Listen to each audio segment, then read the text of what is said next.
If you don't read the newspaper, you're uninformed. If you do read it, you're misinformed. What is the long-term effect of too much information? Information, I just need some information. I've been dying. Is it lack of education? I've been reading without any transformation. I'm addicted.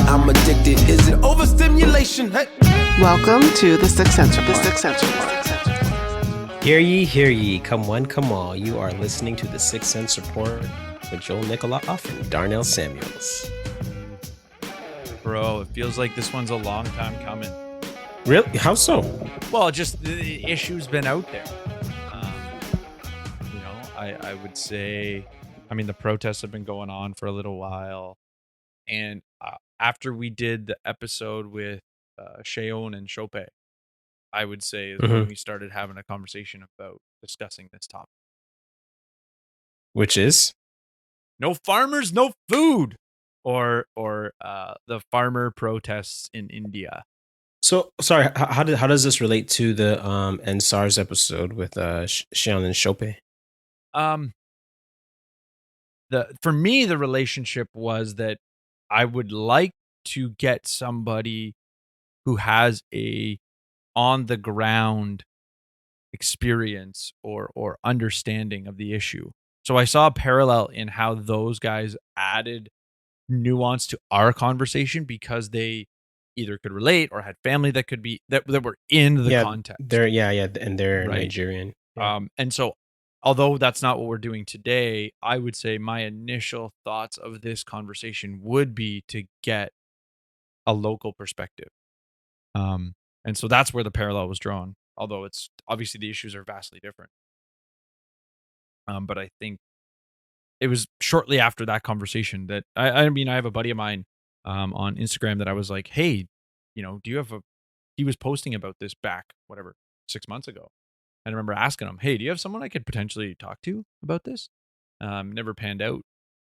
And, I would say as the listeners, take this as a call that if you know someone or you yourself are knowledgeable on the ground perspective, reach out. Maybe we can have a chat and publish an episode or record an episode for our show. I think for me, the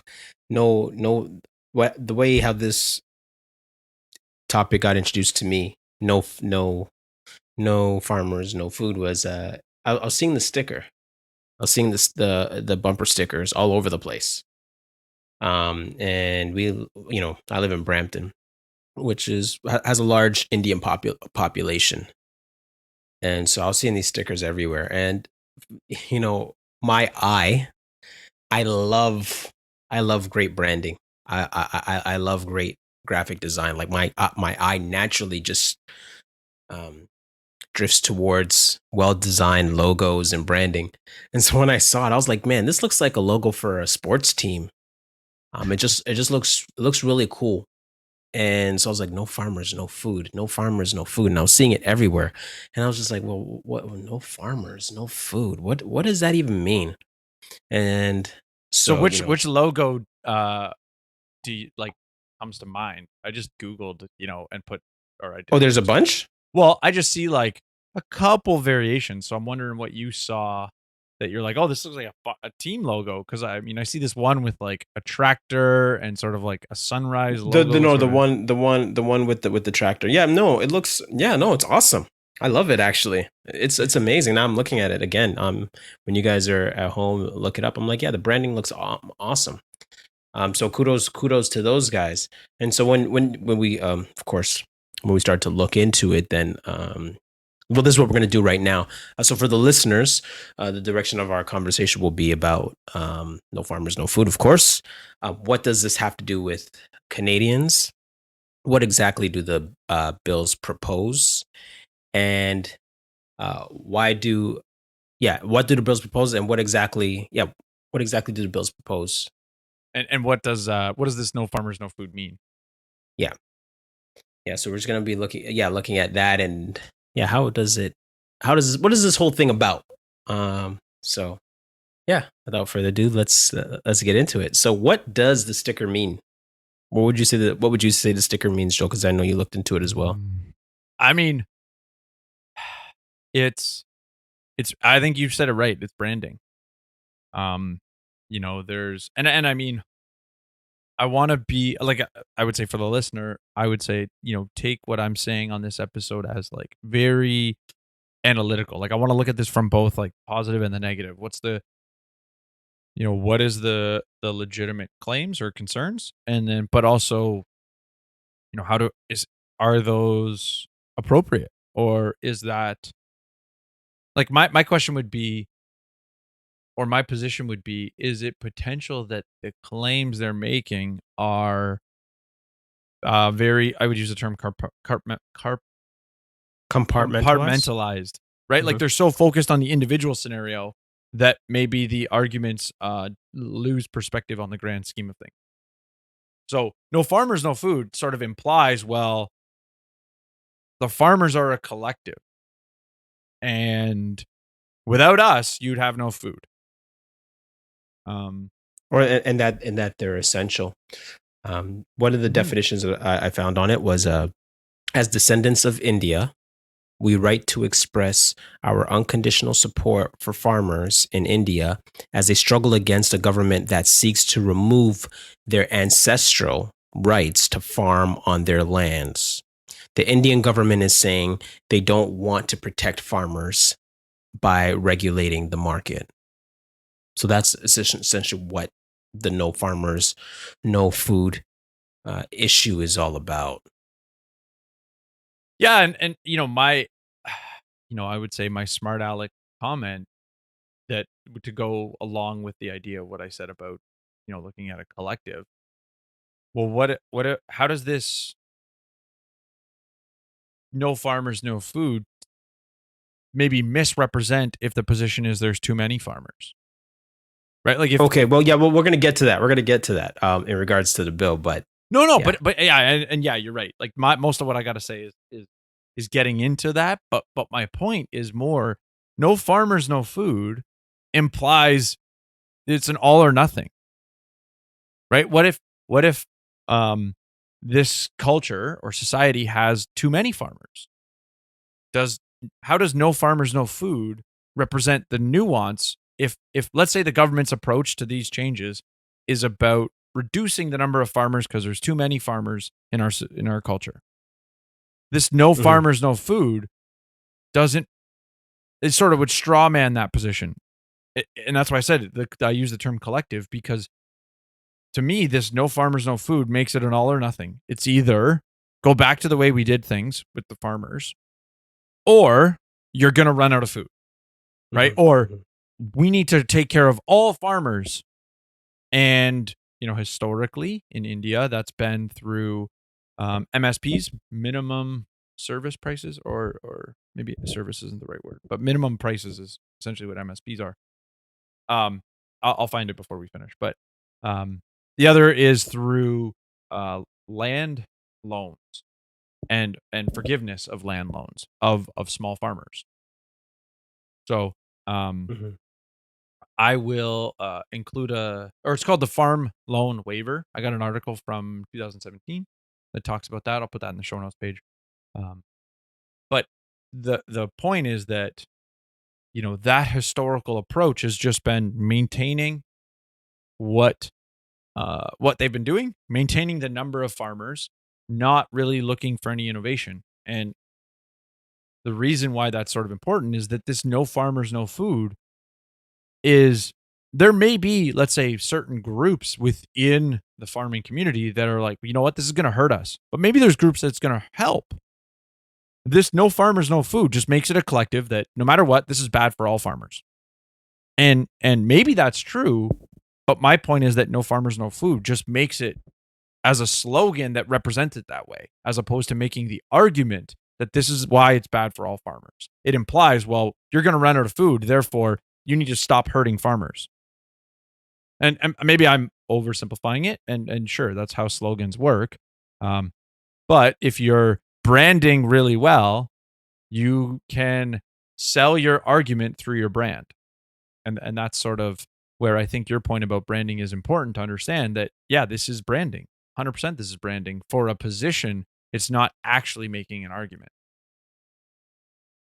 in my opinion. Now, Now, for some people who are thinking, okay, well, so what does this have to do with us as Canadians, right? And so for those, yeah, so for us, we have especially in the GTA, we have a large population, like I said before, of Indian people, and so we see just like what we saw with NSARS was going on in Nigeria. We see those who are from Nigeria living in Canada.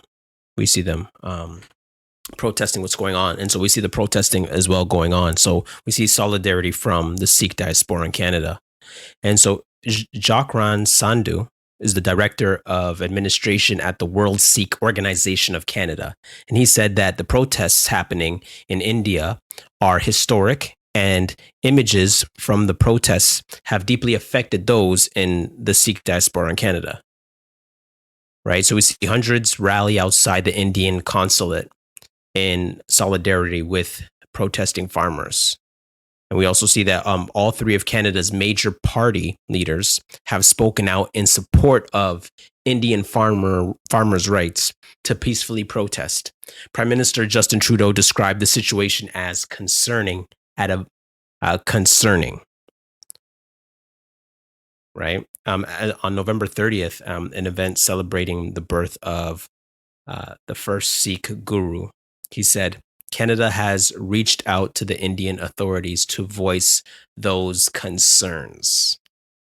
India's Ministry of External Affairs said in a statement, such actions, if continued, would have a seriously damaging impact on ties between India and Canada. That's just such a politicking. So annoying. It's just like, well, we want to meddle in your business because we know better than you. Again, there's no nuance here. It's like, oh, the government is oppressing farmers. Well, sorry, hold on, wait. Sorry, are you talking about Justin Trudeau and the government? Justin Trudeau trying to intervene? Yeah, well, like, but not is so that much imperialism? Is that like imperialism? No, it's colonialism. Colonialism? Yeah, that's. No, we want you to do what we do over here, right? This is where the argument about colonialism is so ignorant because it's like they want to be colonialists when it's in line with their view. Yeah. Right. But when it changes something they don't to what they don't like, oh no, those are the colonialists that are a problem. Those are the people we need to condemn. But at the end of the day, they're just their own colonialists, and it's ignorance. It's ignorant of really recognizing the principles at play. This is why, like, for me, it's all about principles. What's the principle? The principle is for all colonialists, you want to impose your perspective on the land in question. Mm-hmm. And some people, now, obviously, let's take the war part out of that just for argument's sake. In this case, they want to impose one particular will. But other versions of that imposing of a will is what they deem immoral because they disagree with the actual perspectives. But they don't present it that way. They present it like the colonialist is the problem. But anyways, I can't go down that but no, my point is this last comment from your Justin Trudeau, yes, meddling, but his Indian Ministry of External Affairs statement, right? Mm-hmm. Such actions would have a seriously damaging impact on ties between India and Canada. Basically, what he's saying is, stay out of business. No, he's saying, well, okay, so I got what he's saying the other way around though is like Canada is trying to, by Canada trying to impose their will, we're going to impact the relationships, but vice versa, Canada arguably could be saying the same thing. Well, if you're doing this, it's going to impact your relationships. So, to some extent, both sides would be saying the same thing. If you do this, it's going to hurt our relationship. If you don't do this, it's going to hurt our relationship. Mm-hmm.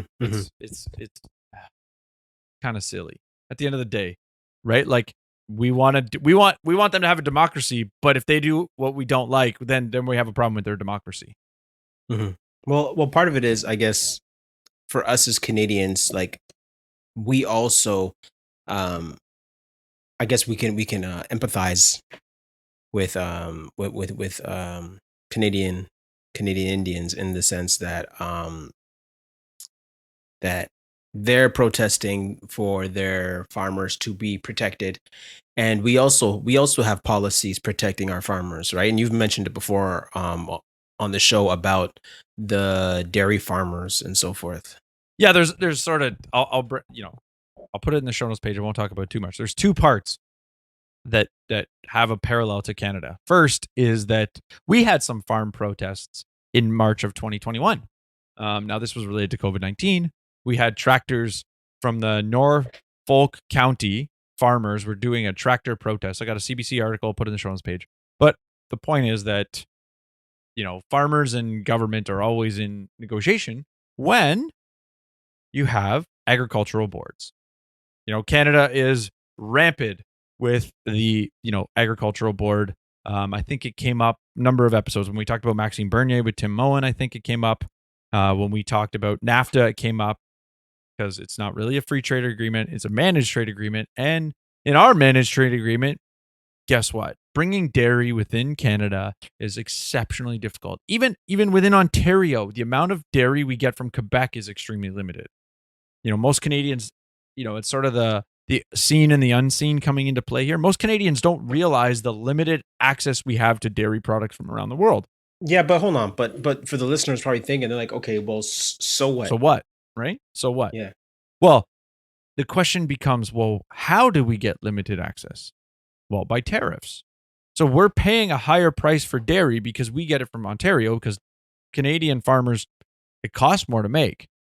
So if Canadian farmers had to compete on the free market with foreign farmers, dairy, potentially Canadians would be paying less for their dairy products. Competition drives prices down. The government creates a barrier to enter the market. Prices are going to be higher than otherwise all other things held, constant. And so it matters to Canadians because guess what? Your cost of living is higher. Not to mention the bureaucratic agency that we pay for through our tax dollars / the prices of dairy, because the way dairy works, and the same thing here, these farmers, I think it's rice and wheat are the main products. But there's generally speaking, what happens is the government becomes sort of like the wholesaler. The farmers go to the government to sell their product. The retailers and grocery stores go to the government to buy the product from this dairy board. And that dairy board in Canada sets the prices for the most part. So the same type of thing is happening. The reference to Maxime Bernier episode was basically when Maxime Bernier was running for the Conservative Party, he lost out to 7 dairy farmers' votes is sort of the joke. And yeah, that's where Andrew Scheer was drinking a tall glass of milk on stage as a, mocking the absolute cartel that he has with the dairy industry. But anyways. Yeah, but, and we all love farmers. Well, of course. Right, we all love farmers. Well, I mean, like we love the farmers markets, right? It's in our ancestry, bro. Everybody's family used to be a farmer. Yeah. Apple factory, and it always seems like at those farmer markets, if you ever go to those, you should go to your local farmers market. The food, the produce, the things that the farmers bake, it's really awesome. It's really great. And there are people who, and I don't know if anybody knows any farmers. I know some people who are into farming. Shout out to Wayne Vandermeer, who's a big listener of the show, and Julie.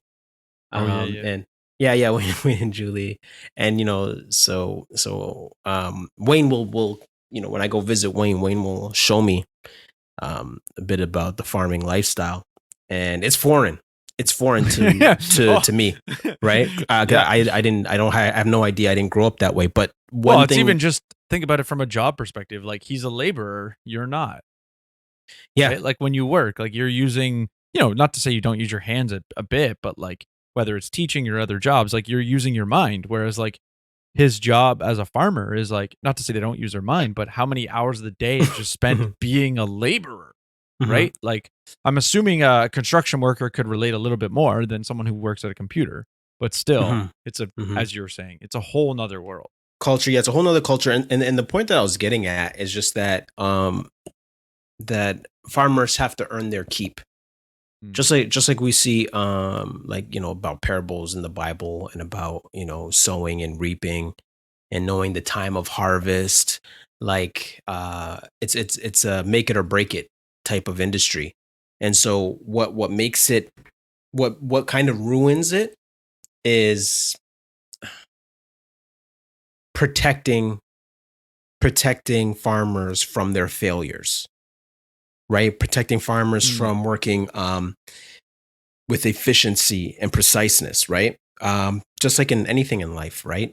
You work at something, you fail, and you learn from your failure, and so forth. But if you're being protected from your failures, you don't learn from it. It just leads to bad business. And well, so, and the way that I always say it is like when you remove the risk from the reward, you're actually going to be more risky. Right. And so that's what I was thinking in regards to this next point with what exactly does the bill propose? So what the bill proposes that that the reforms. Sorry, 1 second. Let me pull it up here.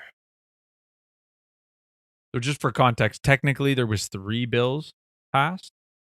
They are There were 3? There was 3 bills. Yeah. Okay. Yeah. It's 3. So it's in my. I've got 3 Mises articles that are the one from October 15th called "India Takes Small Step Towards Economic Freedom with New Agrarian Reforms." Agrarian. So the 3 bills were titled "Produce, Trade and Commerce Promotion and Facilitation Bill," "Farmers Empowerment and Protection Agreement on Price Assurance and Farmer Services Bill," and "Essential Commodities Bill."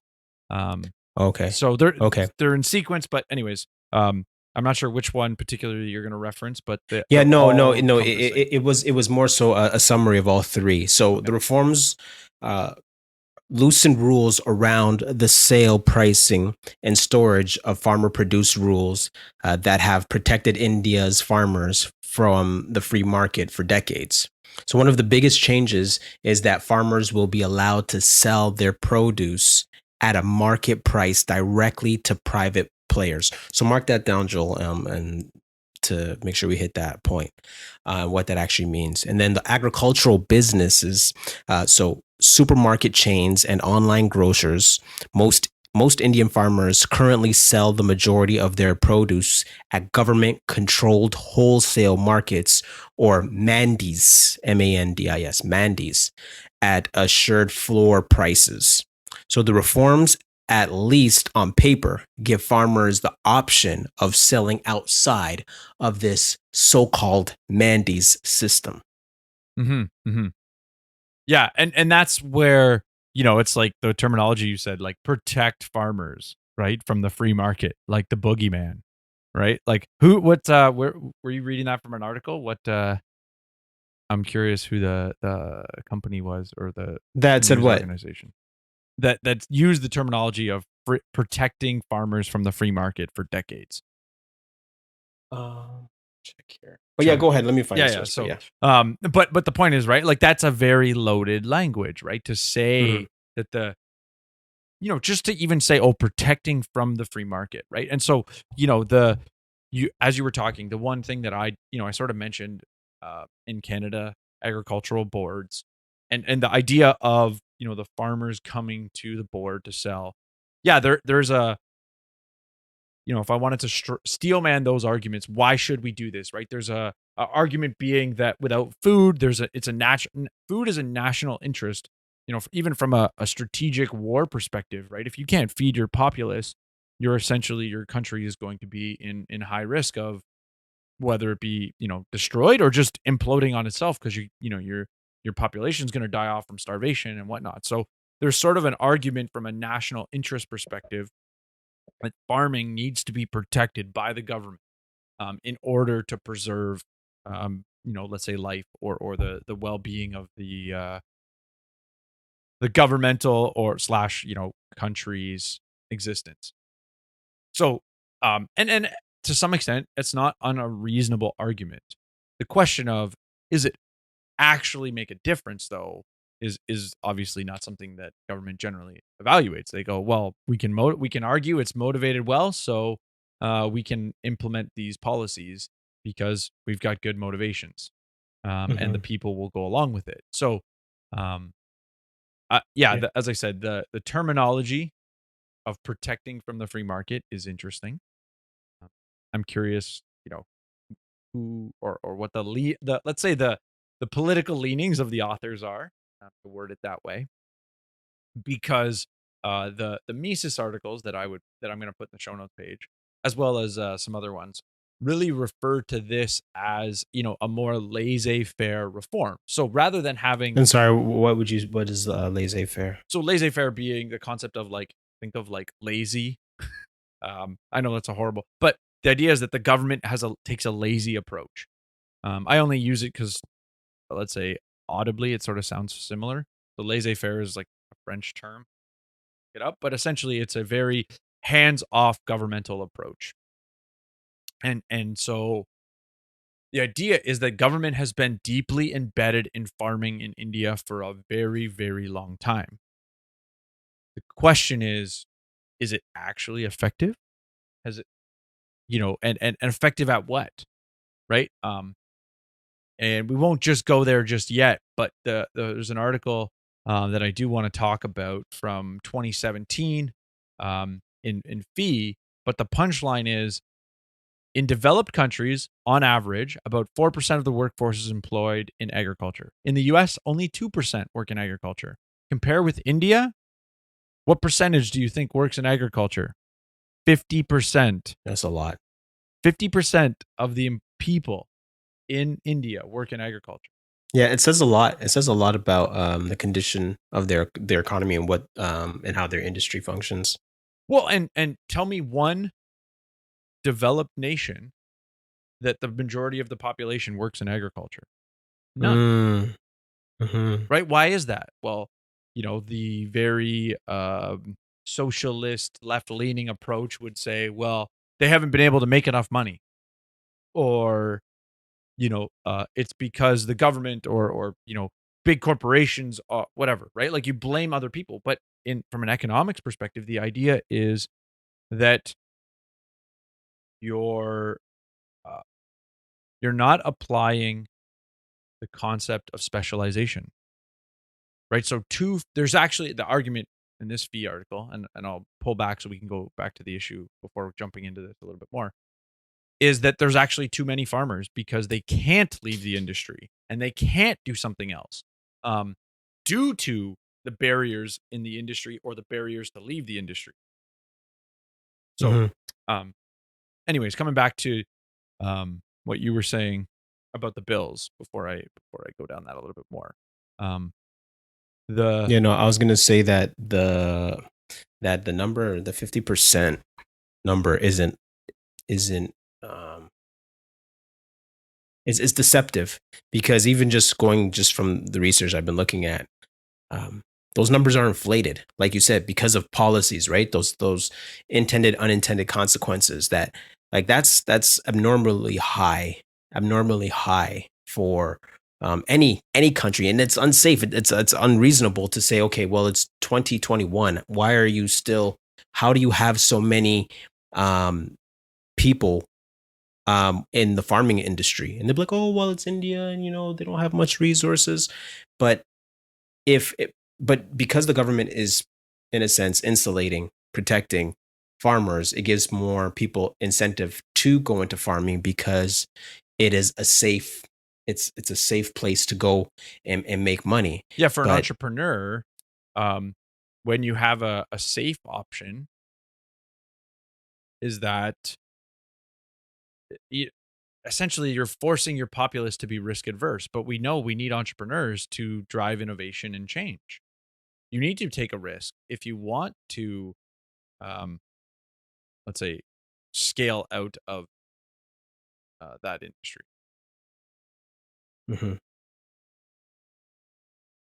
Yeah, Sorry. and also the point about the price fixing, right? Where it said the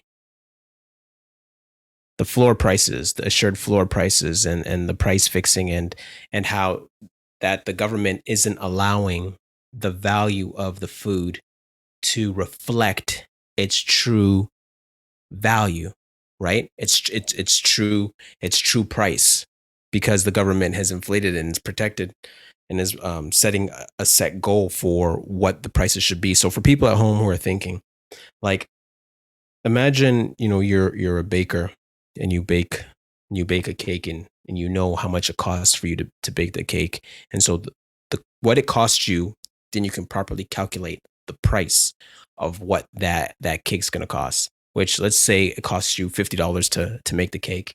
And you're like, okay, well, I need to, make some money from not just what I used for ingredients, but also the time and so forth, and the labor.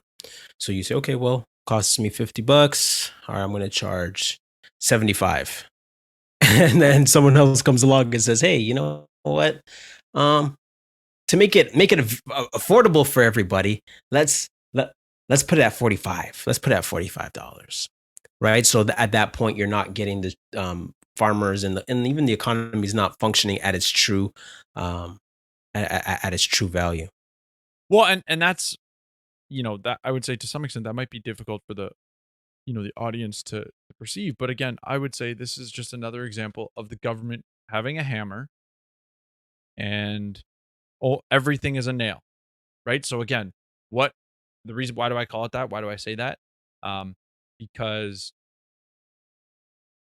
really they look at it like, well, this is a revenue problem.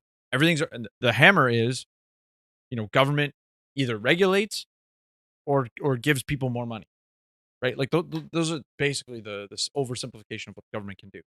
So the MSPs that I was referring to are minimum support prices, and they essentially go to APMCs, which are the I don't know if you said this before, state operated agricultural produce market committees, right? So historically, this is a significant change of pace from previous legislation, which the previous legislation mandated that farmers sell their produce in these state operated APMCs. And that's where they would get this minimum support prices. So your point is valid that, the market prices are not even observed. And so, for the listener, from an economics perspective, the value of market prices is both information and signals. When a price goes up, that tells you that there's, generally speaking, the demand out matches the supply, which means more people want the product than there are product available. So the price would go up. When the price goes down, that means there's more product available than the people that want it. And so in order for the market to clear, I mean, that's an oversimplification, but that's the fundamental, market signals that are being displayed when there's a price change. And by the government intervening with these prices, that information for entrepreneurs to be able to evaluate, okay, do I produce more, let's say, of a particular good than another? Maybe I should change my farm so I stop producing wheat and start producing more rice, or vice versa. Or maybe I start growing apple trees or whatever, right? Like, I don't know what the let's say, produce options are for the land, and I'm sure it's pretty diverse over the country. But the point is that price changes are actually signals of underlying changes in the market conditions. And it's the good entrepreneurs who read those signals and make the better forward-looking decisions, who make more money. So you've actually removed the ability for smart entrepreneurs to make money when you flatline the prices, or you drive out people from innovating. Why would I innovate and in the industry if I can't charge a higher price for this innovation? Let's say. Right. And what's fascinating is that the hostility from the farmers, which we see in India, and then we're seeing it here in Canada. And so, like, you have to put yourself in the shoes of the farmers in India, and for decades been in this industry that has been fruitful for them, where they've been able to, make a living and have some financial consistency. But what I think what's making them feel insecure and what's bringing up the hostility is that the government provides them with generous subsidies, exemption from income tax and crop insurance, and they're also guaranteed prices for 23 crops, and debts are often waived when they are unable to pay off loans. Sounds pretty good. So although more than half of Indians work on farms, farming accounts for barely like a sixth of the country's GDP. And so in a country where agriculture employs so many millions, leaving farmers' fates to um, the markets cannot be the only answer, is what some people are thinking. Well, and I mean, I don't know if there was, and I don't want to delve down this too much because I'm not necessarily prepared to make the full arguments about it, but I do recall about 5 years ago, 2016, something like that, remembering something about a lot of suicides from farmers, Mhm. right? So, even though like what you're talking about right there, if they have a damaged crop, that this, if you have a bad year of crops, financially you're ruined, especially if you was purely left to the free market. But what the government has sort of done is brought in the safety net concept and the loan waivers, that they would essentially give the farmer money. They would, and then potentially waive the ability for them to pay that loan back because they want to preserve the populace. Those are things that are helpful to get elected for politicians. Those are helping individual people. But the question becomes, is that good for the long-term health of the farming industry? And nobody Or the country as a whole. Oh yeah, that exactly. Right? That goes back to, is 50% of the workforce in farming and agriculture productive for this country as a whole? Those aren't questions being asked because, again, I use that term compartmentalized, because while the farmer goes and says, in my short term of 1 to 5 years, this is really bad for me. But when you start to take a time scale of 30 to 50 years, is that still a bad decision? Maybe it's a short-term difficulty that has long-term gain. And arguably, maybe it's the farming agriculture government intervention that's actually preventing the change to get from 50% to 2%. And so while this, government program might be helping in the short run, it's preventing the long-term change that's necessary for you to increase the average standard of living. And so, what's interesting, to come back around to the article from Fee, is that this guy really argues that. What guy? I'm gonna. No, I'm putting you on the spot to say his name. Well, yeah, exactly. It sounds like basically, based on the spelling, it looks like he has at least a personal interest in the farming in India. So this guy's name is Jarajaj Davadaga. The last name was probably better pronunciation than the first. But anyways. Yeah, but he's a really smart guy. Yeah, this is I was going to have 2 articles in the show notes page from him. One is from 2017. That's called How to Help Farmers, and that's what I'm going to use as a really launch pad for the rest of my comments. And then he has another article from 2020, November 2020, says, "Let us abandon protectionism and embrace free trade." And that one's on livemint.com. The other Help Farmers is on fee.org. And and this again from 2017, what he's arguing for is what they ended up doing. But he speaks to so much of the environment that I think would be helpful for the listener who wants to understand this issue. This is someone who's saying, here's what the government currently does. And he has this great line in here that says, the approach, the solution that he's proposing, which is the laissez-faire approach, might not be an election-winning formula, such as the MSPs and loan waivers. So, and that's sort of what I was getting at, right? Like, when you're trying to get elected, really, you got to tailor your message and positions to the short term, right? You got to do what the people think is best in the short term, but it might not be the efficient economic thing to do in the long run. And so that's where he's saying the solutions don't align with the historical loan waivers and MSPs. But it's, again, taking a higher level perspective. It's trying to say, how do we resolve this problem and actually analyzing the nuance of something like 50% of the country and going, "Well, maybe that's a bad thing. Well, what is preventing people from leaving the farming industry?" And so he identifies two things. He says actually saturation is ruining farmers' income. And you're like, well, how's that case? So in the US, he says the average farm household makes about $80,000 annually. In India, that number's $1,200.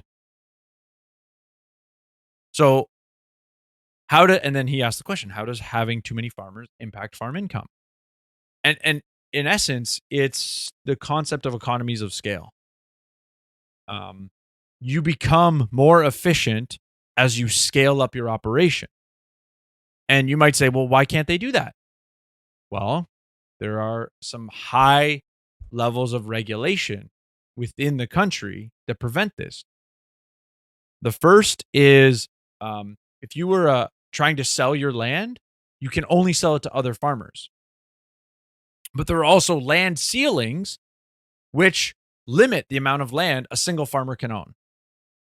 So he says this creates the aforementioned problem of small farm holdings. So the government regulation on farmland limits the size of the amount an individual farmer can own. So the amount of land that one person can run. And two, the farmer can only sell his land to another farmer.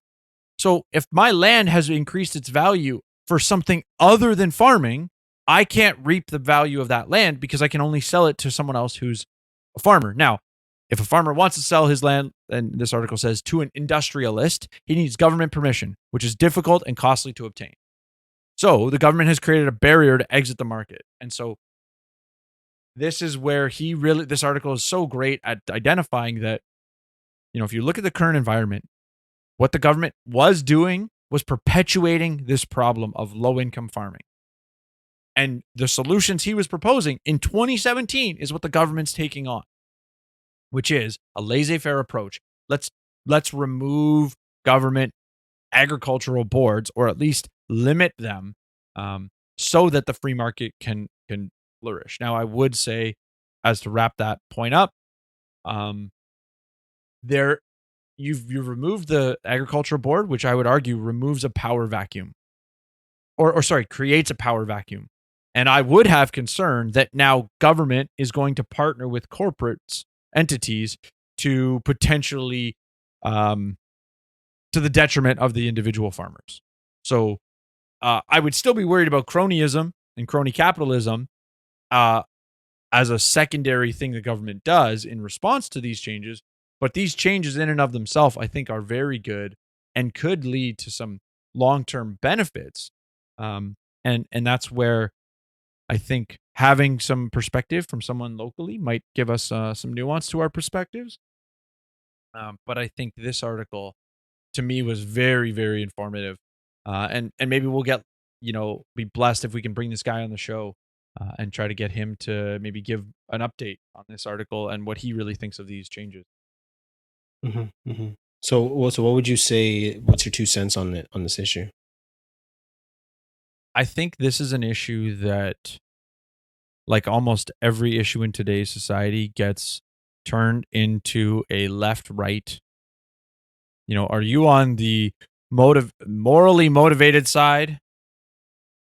And so, no farmer, no food becomes, well, the government isn't helping the people, therefore it's evil, right? So I think the discussion lacks nuance. You see our Canadian politicians want to do colonialism without recognizing it. And it's just ignorance of the principles, because these politicians most of our media don't have principles. They have positions. They have, let's say, more left-leaning, which means they want to help people, but they don't at all care to dig into how and effectiveness. It's all, it's as I've always said, a lot of the debates become arguing motivations, where the other side's arguing about outcomes, and the two of them are just arguing past each other because, let's say the right doesn't recognize why the left's position is what it is, and the left doesn't recognize what the right's position is and why it is what it is. So yeah, that's sort of, my 2 cents on this. What about you? What's your 2 cents? What do you think you want to leave the listener with? I would say that. Okay, firstly, the first point would be that be careful of sloganeering and great branding. As much as I love it, you got to be careful of it. It often exaggerates the heart of the issue. Hence why I enjoy great branding, because it sucks you in. And so, me as an avid consumer, right? Because when I buy things, I always ask myself, what about this branding is making me want to go buy this new watch or this new shoe? Right. I really asked that to myself. I'm like, what about it is about this logo, this color scheme that I love, that I just got to have it. And then I make the purchase. So I'm consciously competent of my purchases and the things I invest in and the way it's branded to me. Right. And so we should do that as well. My second point is that the issue is not no farmers, no food. Right. It's not no farmers, no food, but too many farmers, too much food, not enough money. And so the problem is the government has been propping up farmers. So you have guys farming who should not be farming. So to make sure that there's enough money for true farmers, you have to let them stand on their own, which means that there's going to be farmers who are going to be out of work and pushed out of the market because of their inefficiency and inability to actually be farmers or be great farmers. And so you don't have the government protecting them. So it's simple math, like the author said of the article. To increase farmer incomes, it is necessary to reduce the number of farmers. So farmers should be allowed, from a biblical perspective, farmers should be allowed to reap what they sow, not reap what the government sows. I think that these policies, the new policies, the changes are good for the India's economy, and that it'll be rough, but it forces people to create alternative industries to survive because they have to survive. Which will, in result, raise the standard of living. So even as Christians, right, we always feel the moral obligation to relieve people from hardship, right? Mercy ministry, and that's true, and that's great. But we have to be careful that our helping actually does hurting, right? And that the helping that we do doesn't empower, and the helping we do doesn't actually lead to long-term prosperity. So we have to not just think with our hearts, but think with our minds when it comes to Christians engaging in policy and supporting particular ideas. So as Canadians now, we forget that Canada wasn't always a first world country, right? What? We weren't always prosperous, right? We always didn't have a prosperous economy, right? And it didn't come to pass overnight. And so, right, we started out as farmers. And it took time for our economy to evolve into what we see today. And I believe that it can be done the same for India. Let us know what you guys think. Was this enlightening? Because sometimes I don't know, this is new to you guys. Was there anything that we need to clarify? Are we being unfair? Did you learn something new? Let us know what you guys think. You can contact us at sixthsensereport@gmail.com. And if you're trying to get in touch with Joel, TJoelN39 everywhere. Check out our link tree as well on our show notes page. It usually has most of our links. Darnell, where can they reach you? They can holla at me on Twitter and Instagram at Dogudda Darnell, DOGUDDA _ Darnell, and Darnell Samuels on Facebook. Oh, and you can email me, Darnell@sixthsensereport.com. And I hope for the listener, you realize we're trying to bring nuance to this conversation. I think we probably avoided the protester side. And that was more so because I feel like that was already what most people would have known about. Not that we didn't want to steel man that side, but we wanted to bring some nuance and different aspect And of so, the conversation. so now you know what the sticker means. So if someone wants you to put on your car, you can make an informed decision. 6 cents makes change. But you heard me? Does that make sense? Madden and Mitchell Media.